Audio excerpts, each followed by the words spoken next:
কাল যে অঙ্কগুলো দিয়েছিলাম সবাই করে নিয়ে এসেছিস তো? হ্যাঁ ম্যাম। ম্যাম, আমার করা হয়নি। কেন? আজ বিকেলে বোনের দেওর বেড়াতে আসবে তো, তাই কাল একটি বিউটি পার্লারে গিয়েছিলাম। তা আমাকে ফোন করোনি কেন? আমিও চুলগুলো স্ট্রেটনিং করিয়ে নিতাম।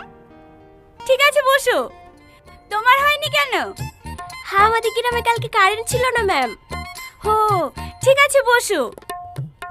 ছেলেদের মধ্যে কার হয়নি? আমার ম্যাম। করিসনি কেন? কালকে আমার চাচতো দাদি মরে গেছে তো, তাই করা হয়নি। দাদি মরে গেছে তো কি হয়েছে? হ্যাঁ,